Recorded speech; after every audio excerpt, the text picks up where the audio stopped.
This episode is brought to you by the Jordan Harbinger Show. Okay, everyone, summer's coming, so it's time to get your summer reading list together.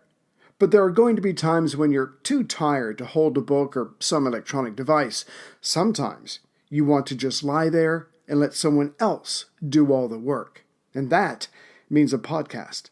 And I recommend that podcast be a top-shelf podcast named Best of Apple in 2018. One that brings on fascinating people, athletes, authors, and scientists, to mobsters and spies. I'm talking about, of course, the Jordan Harbinger Show. Either entertain me or inform me, and that's what Jordan does with each and every episode. Let me recommend 2 specific episodes to you. I suggest listening to episode 655, David Eagleman, How Our Brains Construct Reality, and episode 662, Daniel J. Levitin, How to Think Critically in the Post-Truth Era. You can't go wrong with adding the Jordan Harbinger Show to your rotation. It's incredibly interesting. There's never a dull show. Search for the Jordan Harbinger Show, that's Harb as in boy, IN as in Nancy, GER, on Apple Podcasts, Spotify, or wherever you listen to podcasts. This episode is brought to you by NHTSA. No loved one should face that knock on the door. That knock from a police officer who's there to tell them that you were killed in a car crash. And it gets even worse when they learn that your death may have been prevented if you'd been wearing your seatbelt. Because the simple fact is, seatbelts save lives. So for every trip, please buckle up. Don't risk it. And remember, click it or ticket. See nhtsa.gov/clickit.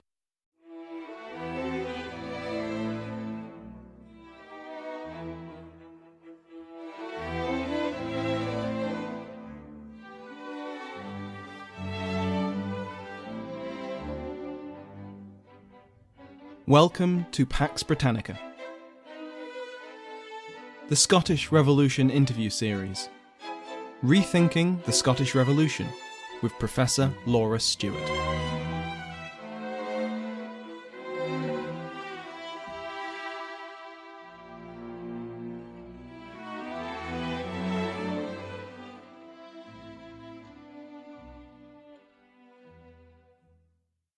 Welcome to the Pax Britannica Scottish Revolution interview series. In this episode, I'm thrilled to be speaking with Laura Stewart, Professor in Early Modern History and Head of Department at the University of York. Professor Stewart has published widely on the 17th century and especially the period of the British Civil Wars. In 2016, Professor Stewart published Rethinking the Scottish Revolution, Covenanted Scotland, 1637 to 53, and it's on the basis of this book that I spoke with her today.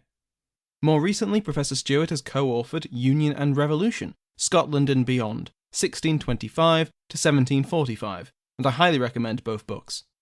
More details can be found in the show notes and on the website, paxbritannica.info. Professor Laura Stewart, thank you so much for joining me today. Thank you for inviting me. So, speaking of the historiography of your work, your monograph is titled Rethinking the Scottish Revolution. So that begs the question, what needed rethinking about the Scottish Revolution? Well, the first thing I want to say is that, like all historians, I stand on the shoulders of giants, and the first name that comes to mind when you think about the Scottish Revolution is that of David Stevenson. It was David Stevenson who coined that phrase, and I believe his definitions still hold water. As far as David was concerned, the revolution entailed a major change in the character of government brought about by violence. And I think that sounds pretty incontrovertibly what happened in the late 1630s. The first point is that we know that the Covenanters seize power using military force. They raise an army and they rebuff King Charles I's attempts to quell what he sees as a rebellion, using the military resources available to him as a king of England and Ireland, as well as Scotland. And I think in historical terms, just to sort of deviate slightly for a moment, that's an absolutely extraordinary moment. The Scots do not have a good track record of going into battle with the English and prevailing. And what's really important here is the kind of work that Steve Murdoch has done on expatriate soldiers who then return to Scotland, and they provide the backbone of the Covenanting army. So the Covenanters are able to face down Charles I twice in 1639 and 1640. So from that point of view, it's evident that violence was used in order to make a major change in the character of government, and that again is where David Stevenson's work was so important. In essence, he shows that what the Covenanters do is they repatriate the powers vested in the King of Scots and put them into the hands of the three estates in a fantastic piece of constitutional sophistry. The Scottish Parliament argues that it has always been made up of three estates: the titled nobility, the barons, and the burgesses. And they get away with this extraordinary fiction where they just remove the clerical estate, which has been there for hundreds of years. They get rid of the bishops. Roger Mason calls this baronial or aristocratic conciliarism, and I think that's a nice way of capturing what happens here. It creates a form of government that is genuinely more representative, at least of the landed elite, than the increasingly narrow court-focused regime that had been operating under James and Charles since 1603. Now, with my work, I went a little bit further, and what I wanted to really say was that it's the Archipelagic War from 1644 that transforms the state. But to all intents and purposes, David Stevenson's definition stands up for me. He goes a little bit further, defining the revolution as political and constitutional means that it's not a social revolution. It's not a revolution in which one social class seizes power from another social class. For me, it's the same sort of people who wield power in the 1640s that have always dominated Scottish society, and that is the landed nobility. Now, I would look to John Young's work, for example, and agree that there's more representation for the barons and the burgesses, but it's pretty clear to me who's running the show right through to 1651. Indeed, beyond 1651, it's the nobility who are leading resistance to the English occupation. Where I'm better aligned, I think, with John is that you can contend that the nobility are having to collaborate much more actively with their social inferiors in the 1640s, in Parliament, in the Committee of Estates, which is the executive committee that essentially runs Scotland from the middle of the 1640s onwards. And they're also having to do that in the localities where there's a stupendous effort required to resource an archipelagic war by the middle of the decade. Now, what I'd like to stress here is that I'm not saying there aren't social tensions in Scotland. I'm not saying society hasn't changed in the past century or so, but my work wasn't about that kind of long-term social change. And it's entirely possible, I think, that the future research will want to put the social back into the Scottish Revolution in ways that I felt I wasn't equipped to do.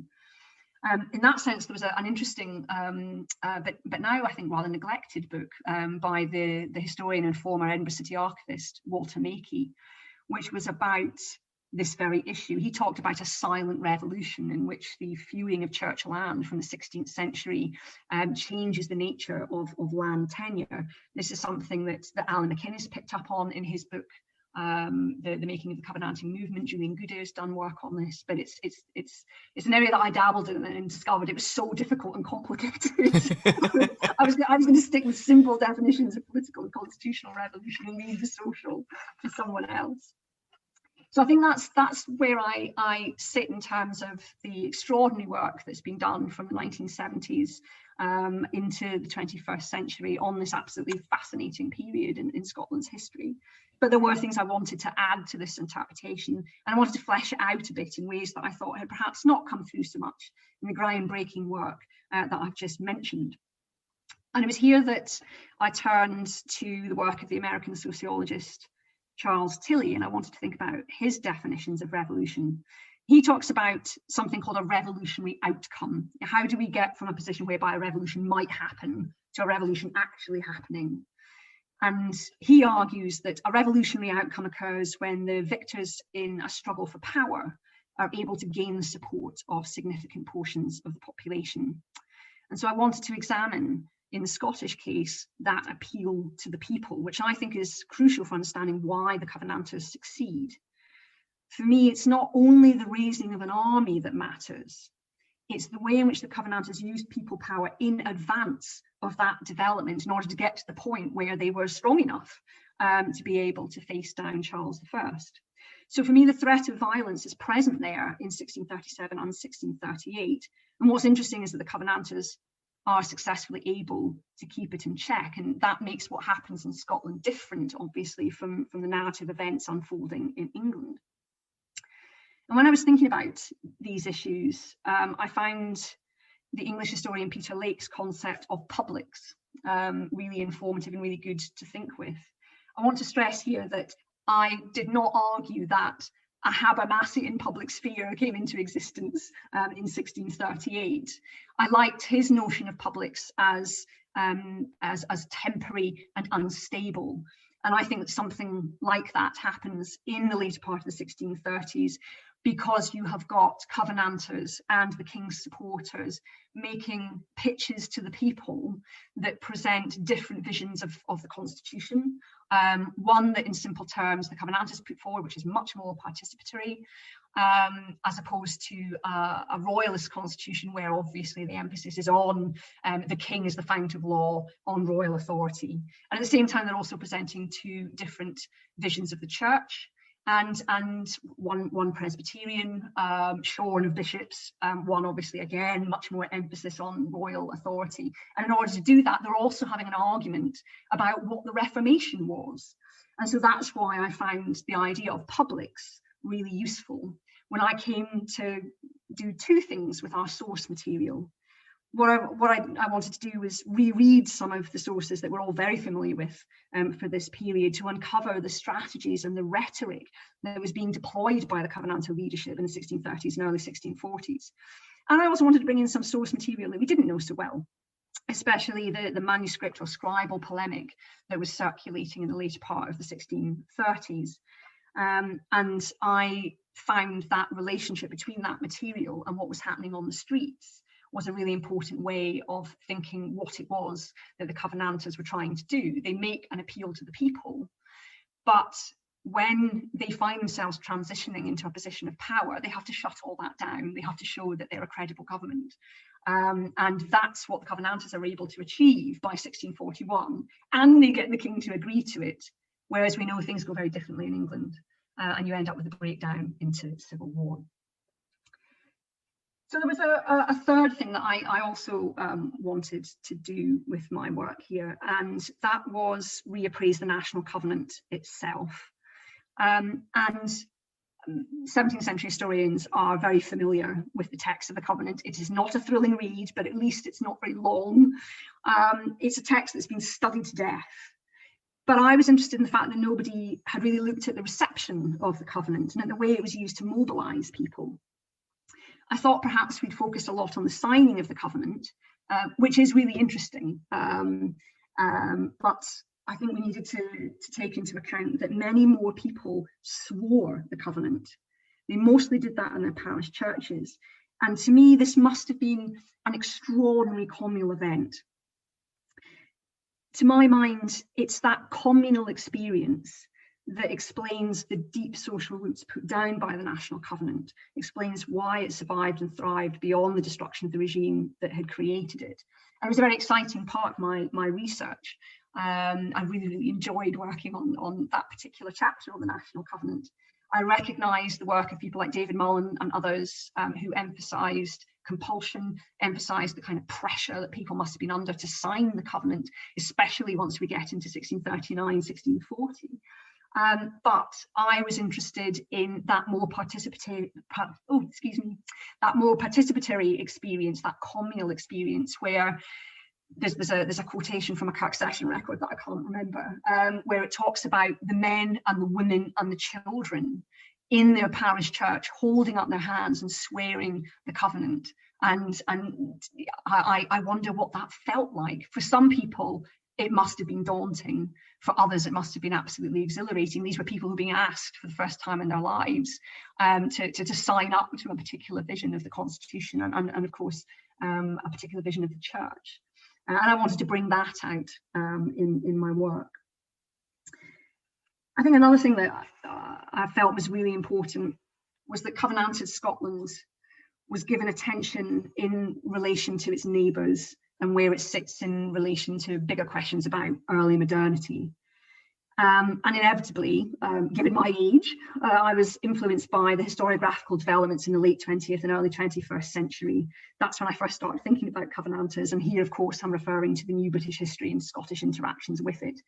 And again, that was very fruitful work for me.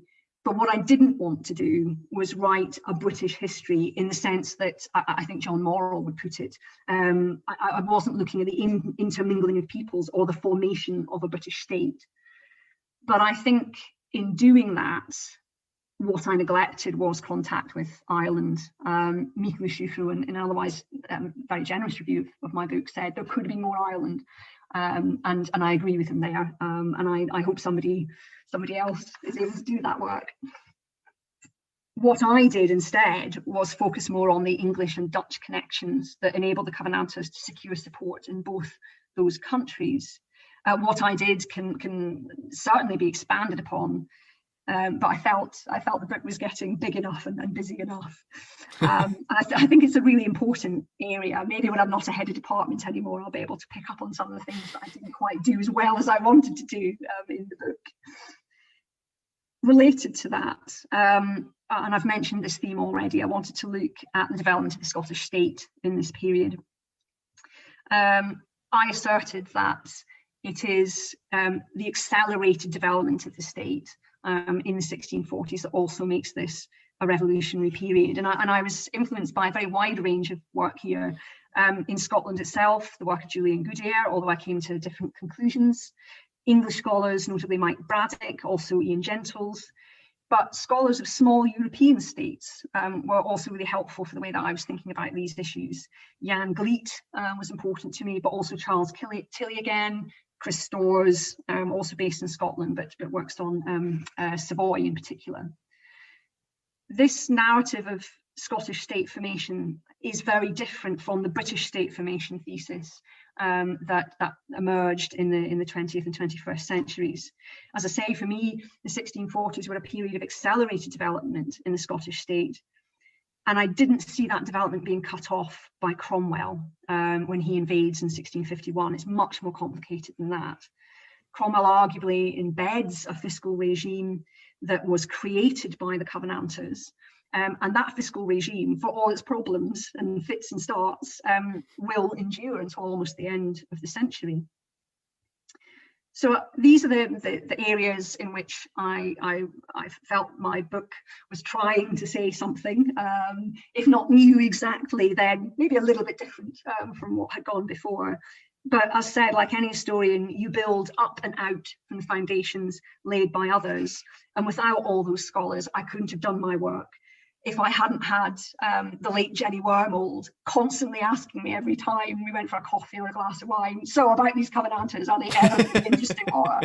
Then I don't think I would have ever finished the book. And it remains a great sadness to me that although Jenny saw the early days of that book, she never got to read it in its entirety. And I'm convinced that had she read it, I would finally been in position to say, Jenny, that is why Covenanters are important.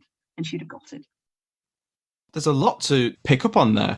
The first thing that comes to mind, the way you mentioned that the Covenanters made use of public opinion almost and appealed to the people and to publics. I was speaking to Dr. Louise Yeoman earlier in the series, and she uses a term called regenerate authority, and she highlights the case of a young girl, Margaret Mitchelson, who appears to be in direct contact with God. Dr. Yeoman basically argues that the Covenanters, up until the Glasgow Assembly, find a source of authority, which they are otherwise lacking because they are going against the king, they are going against all these other institutional forms of authority that they are traditionally going to have relied on. They don't have them. But once they have the Glasgow Assembly, they kind of almost embarrassingly shuffle these people aside. Do we see a similar trend with the popular aspect of the National Covenant? Once the Covenanters are in power, once they're successful, do they keep relying on the public legitimacy of the Covenant, or do they try and put this to one side? I think the archipelagic scale of warfare in the 1640s and means that they keep having to come back to what the National Covenant stands for. What does it mean? And although I argue that the Covenanters for most of the 1640s are very successful in terms of maintaining unity, it doesn't mean there aren't any arguments, there aren't any divisions, but they're far more successful at it than, say, the English parliamentarian regime. The Covenanting government is a legitimate government. It's been endorsed by the king. But I think that those forces that have been unleashed in the later part of the 1630s and 1640s are not easy to contain. It takes an extraordinary effort to do it. Part of the reason they're able to contain it is precisely because they're able to they continue to make the argument that the Archipelagic War is, like the conflict of 39 and 40, a defensive war, in the sense that if the king wins in England, then we're going to be right back where we were in the middle of the 1630s, and we don't want that. Nonetheless, it remains troubling for many people's consciences that in 1643, the Scottish Parliament agrees a treaty called the Solemn League and Covenant with the English Parliament, and that means that they provide military support for the English Parliament in its war against Charles I. It's very hard to argue that that's not an aggressive war if you were marching an army across the Anglo-Scottish border and then fighting the king. So I think there is more work to do on that tremendous effort to keep the Covenanting movement together. In my book, I talked more about the later part of the 1640s, when the Covenanting movement nearly falls apart. And it was at that point where I saw petitioning and the use of print once again coming to the fore. They're better able to contain crowds. You don't see the level of crowd activity in 1648 that you've seen 10 years earlier, but nonetheless there are clear continuities with what's happened at the end of the 1630s. And what's quite interesting to me is that those arguments in 1648, which are around whether the Scots should support Charles I. Oh, excuse me. That seems a much more compelling moment than the royalist rising of the mid-1640s, which I've always thought is curious in the way there's so little appeal to the people, and that campaign it very nearly topples Covenanter government, but in the end, the army that's in England is sent back up over the border and is able to destroy those forces. And I think that again the effort in the wake of that royalist rising to bring people back into the fold and to re-articulate what it is that the Covenant stands for means that engaging people with the Covenant is an ongoing dynamic process right through the 1640s. So while we're on the subject of the royalists, if the Covenanters are revolutionary, would that make the royalists counter-revolutionary? Is that a useful term when we're talking about these kind of factions? Yeah, that's interesting. So I think for royalists, I mean, could you call them counter-revolutionary? I think the thing about Montrose's rising, Montrose was, of course, an erstwhile Covenanter, and his rising does speak to that fundamental tension within the National Covenant. The National Covenant upholds the authority of the king, but what if the king doesn't uphold the true Reformed faith and doesn't uphold the parliamentary constitution that's partly underpinned by the Covenant? So when we're thinking about what the royalists are trying to achieve in the 1640s, counter-revolutionary is maybe not a bad phrase, because they want to restore the status quo ante. Montrose is committed to toppling the Covenanters in Scotland in order to create space for the king to overcome his parliamentarian enemies in England. And this is about restoring the king's authority, about going back to a point in the 1630s where Charles sees himself as in complete control of all of his kingdoms. So yeah, I think that's an interesting idea. But ideologically, they've not got much to offer in the 1640s. You know, if you're someone like Bishop Maxwell, and you're arguing for the restoration of the king's powers, and you're saying that the king rules by divine right, everyone's thinking, so it's going to be 1633 again, is it? Not a vote winner. No. If there was a lot of voting going on in the 1640s, this is not what they would have gone for. I'm glad you bring up Montrose because, yes, like you mentioned, he was a Covenanter and then he splits off. And the debate about when he decides to do so is outside the scope of this interview. But what's beyond debate is that the Covenanting movement has problems with unity. You've touched on it already. I'm curious how much, it's just occurred to me now talking about Montrose, how much of the difficulties keeping the movement together stem from the vagaries of the National Covenant, which was deliberately so that everyone could believe what they wanted to believe from it, and how much of it was down to less ideological issues like personalities. Argyll and Montrose were not good friends, No. to put it lightly, and how much things like the economic or pragmatic reasons. So as I've said already, there is that inherent tension in the covenant. What do you do if you say you uphold the authority of the king and then the king doesn't uphold the things that are fundamental to the covenant? And that tension is exacerbated by events elsewhere in the archipelago. And I've mentioned already the kinds of stresses that are placed on the Covenanting movement by entering the war in England. They're already engaged militarily in Ireland, and that's putting huge strain both on the resources of a relatively poor kingdom, but also putting strain on individual consciences. It's fairly clear, I think, that people who signed up for the Covenant in 1638, 1639, are not so sure that this is what they'd signed up for by the time you get to 44, 45. And of course, you see that in reverse. And in bringing the Scots into the English Civil War is the point where some people in England go, hang on a minute. You know, I said that I had some difficulties with the direction of travel when Charles I wasn't summoning Parliament. I didn't like the things that he was doing in the church, but I didn't sign up for a war in which we're starting to take in, you know, the Scots of all people to try and solve our problems. So yes, you know, those ideological tensions are very much there.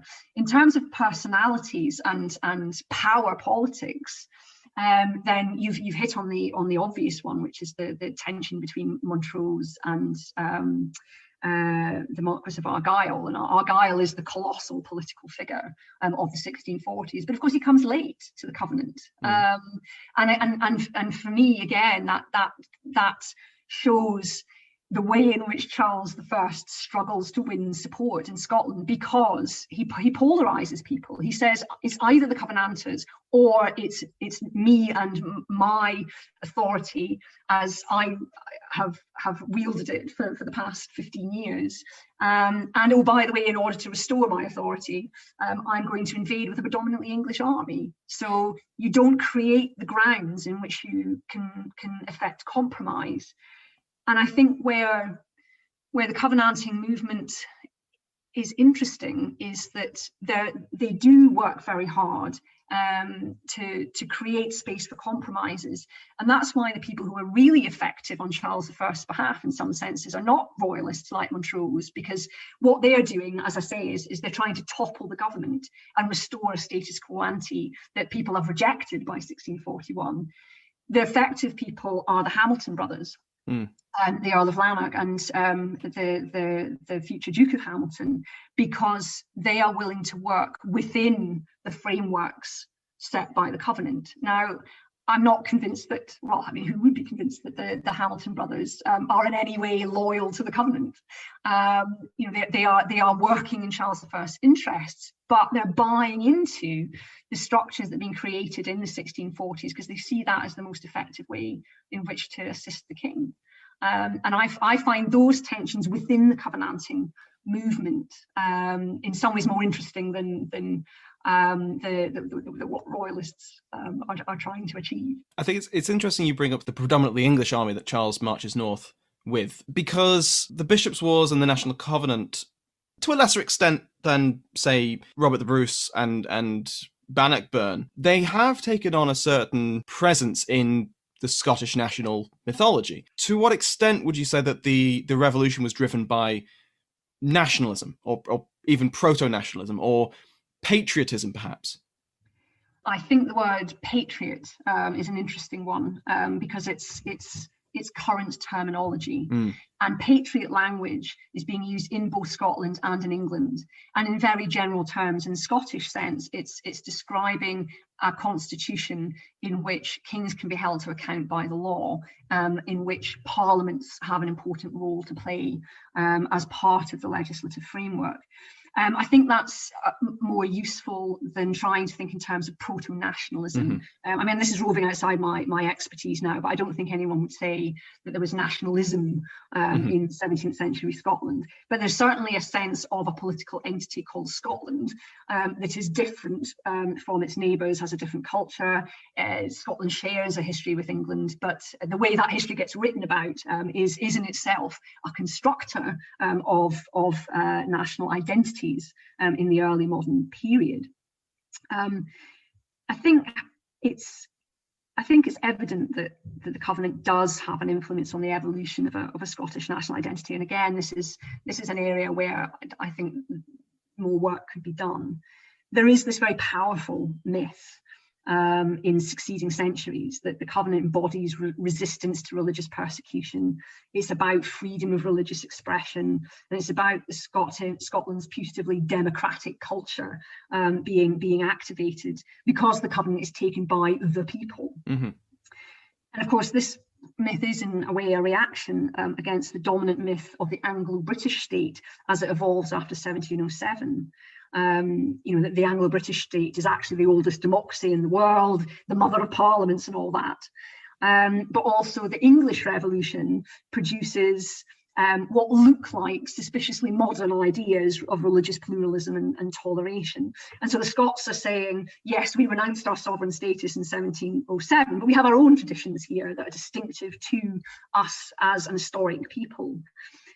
So on one level, the continued interest in the National Covenant and what it represents long after, as I say, the actual Covenanting regime has been destroyed, could be seen as a response to perceived cultural imperialism.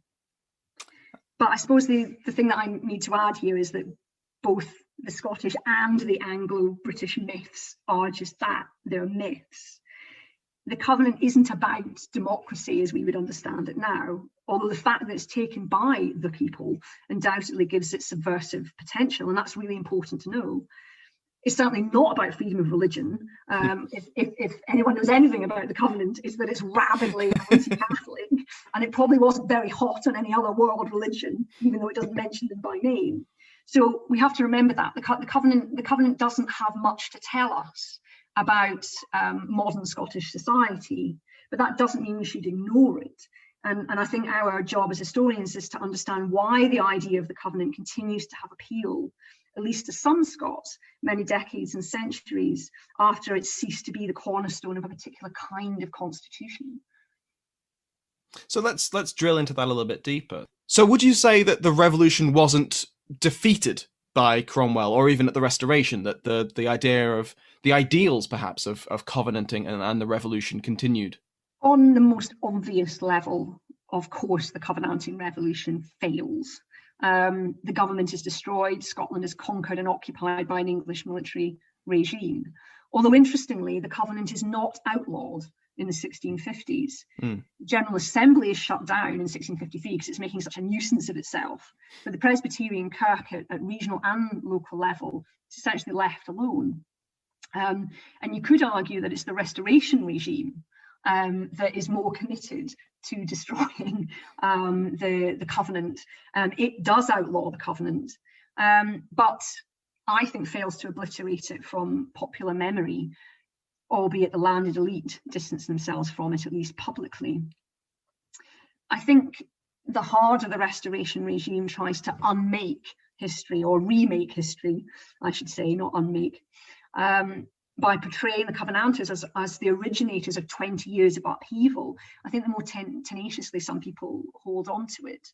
And this isn't just about the people who are prepared to kill and be killed for the Covenant. I think that the Covenant continues to influence people right throughout the rest of the 17th century.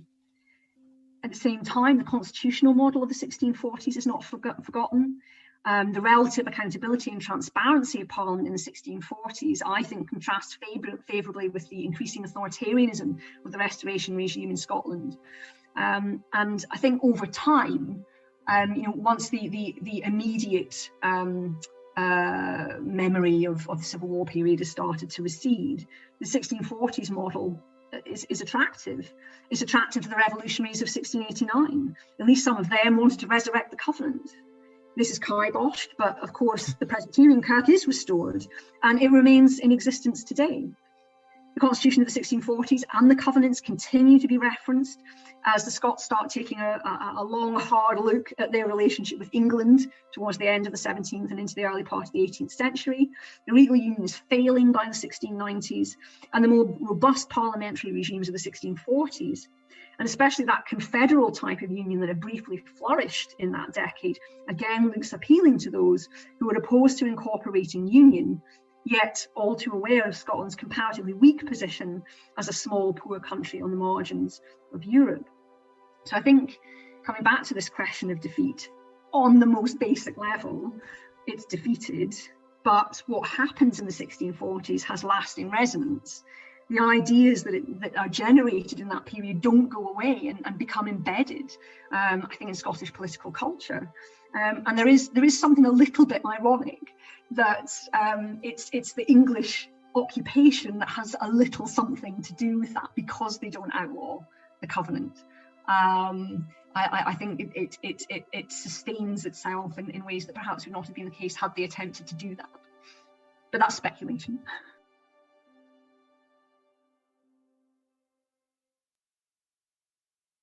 Most of the leading figures on both sides, Covenant or Royalist in between, are men. It's a patriarchal society. But what's certainly true is that women, both aristocratic and otherwise, are playing very important roles in the revolution. I wonder if you could expand a little bit on that. Yes, I think the role of women in these events is something that I felt really demanded more attention. And I'll tell you why I thought that. It's because I myself had not given them enough attention in the earlier part of my career. And this is a salutary lesson to any students who are listening. I went along to give a paper in London. I can't remember what conference it was. And it was a truly terrible experience, at least it was at the time. I'd given a paper on the 1637 prayer book riots. And I was heavily, and in hindsight, justifiably criticised for not mentioning women. I'd focused on the responses of men and responses of institutions without considering that all of that was gendered. And I went away and I licked my wounds, and then I thought, right, this needs to be done. And so I started with the key text when anyone approaches the involvement of women in the 1637 riots, and that's Natalie Zeman Davis's article, Women on Top. And she'd used the example of Edinburgh's rioting women to make the case for the licence that otherwise patriarchal early modern societies afford women under certain circumstances. Now, I need to stress here that I was by no means the first person to have noticed, apart from Natalie Zeman Davis, that women were involved, not only in the disturbances of 1637, but also in the Presbyterian circles from whence those protests had emanated. David Stevenson, especially David Mullen, had long since pointed to the prominence of women in Presbyterian circles. But I felt there was a lot more to say, both about the significance of that female presence and about the explicit gendering of the attack on the Covenants by their opponents. So I wanted to think about a society in which women did have authority within certain parameters, where they were collaborators with men, not acting alone, and where they accepted that leadership, at least in public, needed to be the responsibility of men. And going back to David Stevenson's work and David Mullen's work, it seemed to me that Presbyterian circles, with their emphasis on spiritual, if certainly not political and social equality, and the relative social openness that goes with that did create spaces in which women had voices and had agency. And I thought this implicitly offered a corrective to the idea that it's a very popular idea that there's something uniquely misogynist about Scottish Presbyterians. It turns out that within those circles, as I say, women do have prominence and do have status. I also wanted to say more about the gendering of political polemic, and I've got an article that's coming out in the Huntingdon Library Quarterly this autumn. Oh my goodness, I might need to finish it. which is looking at a manuscript where I can explore the gendering of political polemic in more detail, and also linking it back to developments in the later part of the 16th century. I won't say more about that, but what I wanted to discuss in terms of the book was the way in which royalists sought to condemn Covenanters by highlighting the role of women. This is evidence that they're aiming to take down the social order, or at the least their tactics are going to result, wittingly or unwittingly, in the collapse of the social order. And so I do wonder, and I'm speculating a little here now, whether the visibility and audibility of women in the 1640s, both in Scotland and in England, has longer term cultural and social consequences. It frightens people. And in the wake of the conflicts of the middle of the century, women had to be put back in their boxes. Does that moment affect gender relations and political polemic later on in the century? And again, this was a part of my research that I really enjoyed. It was hard for me as a woman not to be excited about the examples of Edinburgh women roving the streets with their kitchen knives, kidnapping members of the legal elite and making them swear the covenant. So just from that point of view, I think, as I say, the visibility and the audibility of women, the way in which the challenge to authority in the 1630s is both enabled by women behaving in those ways and create spaces in which they become visible to us is one of the things that I think makes this period exciting. That is really interesting. Let's stay with the prayer book riot for a second, because one of the interesting points you make in the book is that the name is a bit misleading, because for a prayer book riot, it wasn't actually particularly riotous. And you say that the term riot says more about the concerns of the authorities rather than the intentions of the so-called rioters. They weren't really causing a lot of damage. They weren't causing a lot of violence. I mean, there was the one noble who had to draw his sword, but that's, what's a bit of swordplay in a bit of social unrest? Yes, that's a normal Edinburgh night. That's fine. You make a very good point that compared to protests in England and elsewhere in Europe, for a riot, it's not particularly riotous. Yes, and I think that's interesting and needed explored a little bit more. I mean, again, when I started looking at the sources we know so well in a lot more detail, it was evident that there was no serious injury that we know of to individuals. There was stone throwing at St Giles, then a cathedral. There's no doubt that the crowds were frightening. If you were a royalist politician, if you were the provost of Edinburgh, then you had reason to feel very intimidated if you were in Edinburgh in 1637.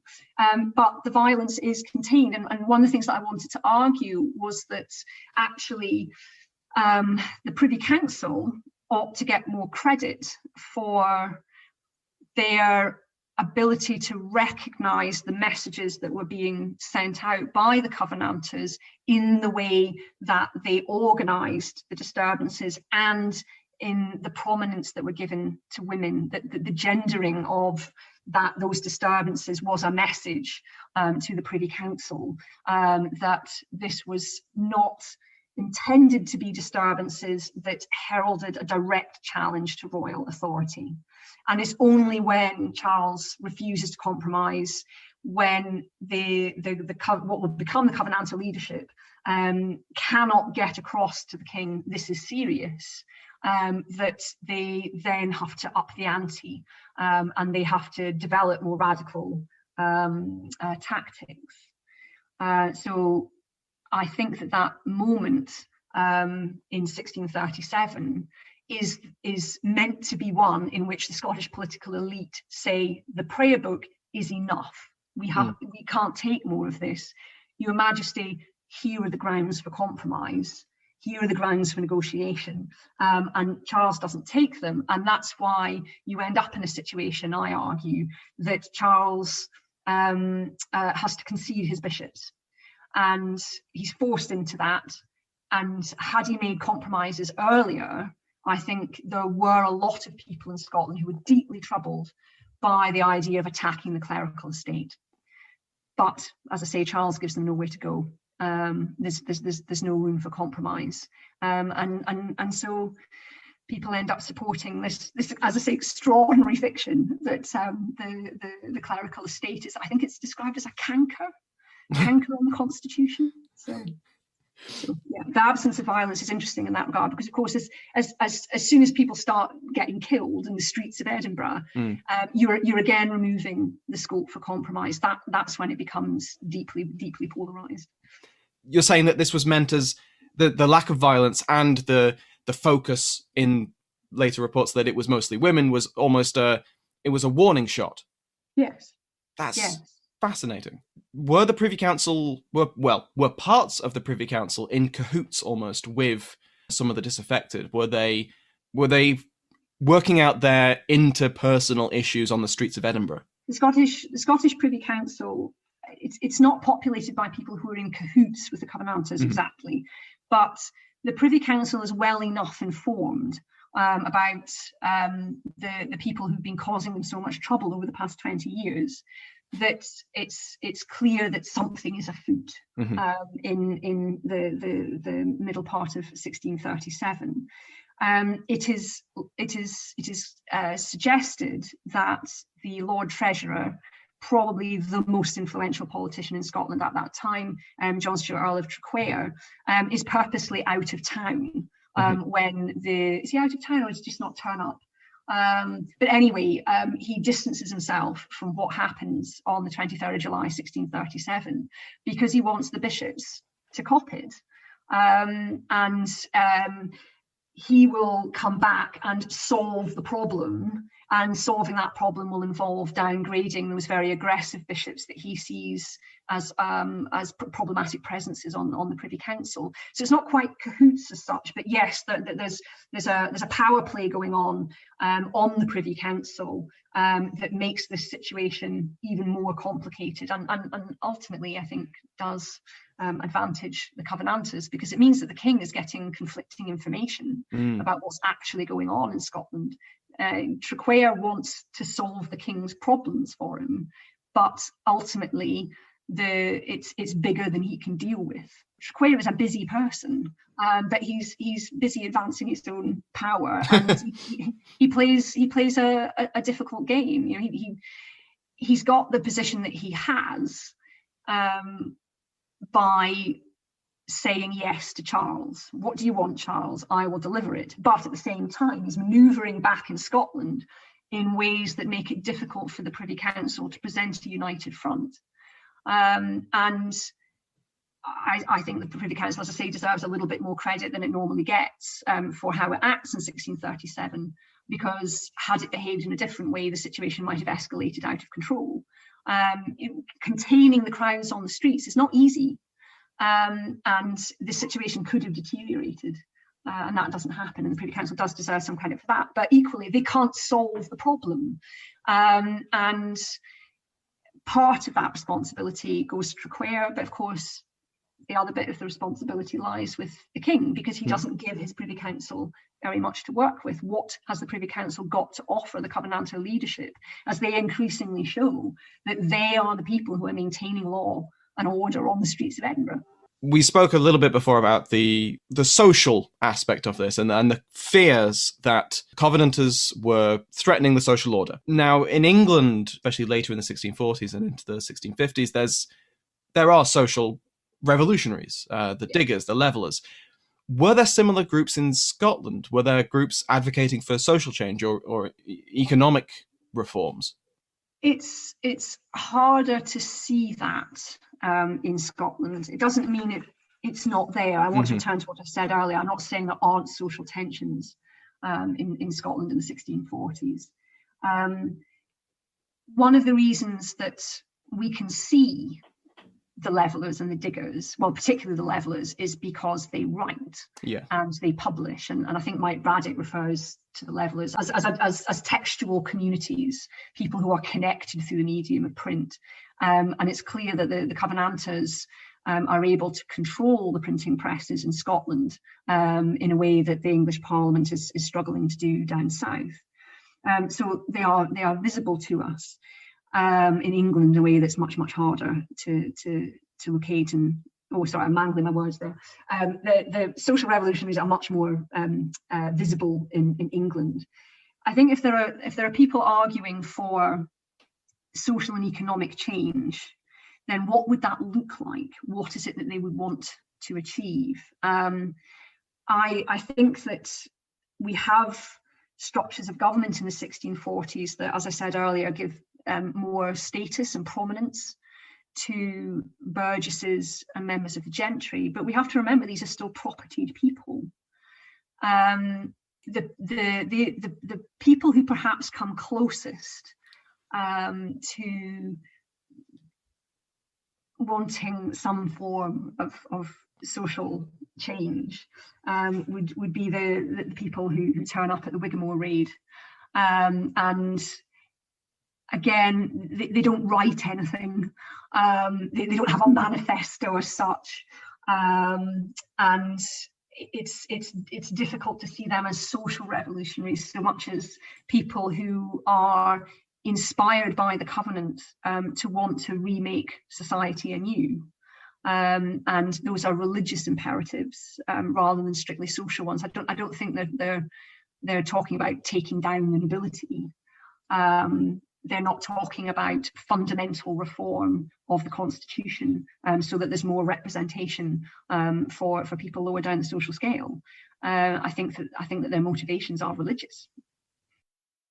Professor Laura Stewart, was there a Scottish Revolution? I think I would want to argue that there is a Scottish Revolution. I suspected you might. And of course, I want to reiterate that it's not me that came up with that idea. It was David Stevenson.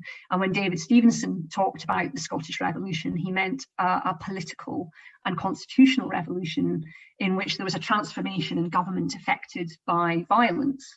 What I partly wanted to do with the book was explore another dimension to that, which is the appeal to the people, that I think is absolutely crucial for explaining the success of the Covenanters up to 1641.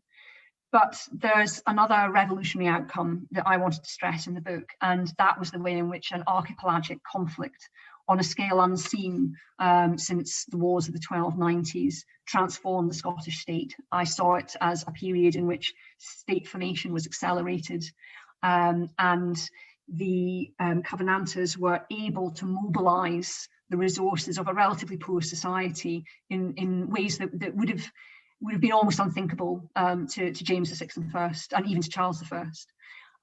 And that legacy is an important one in fiscal terms. The fiscal regime that's created in the 1640s influences the way that people try to raise money for the rest of the century.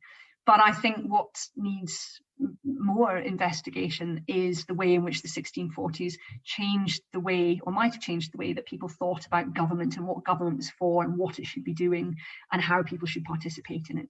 And those are very exciting debates that, again, link what happened in the 1640s to those bigger questions about early modernity.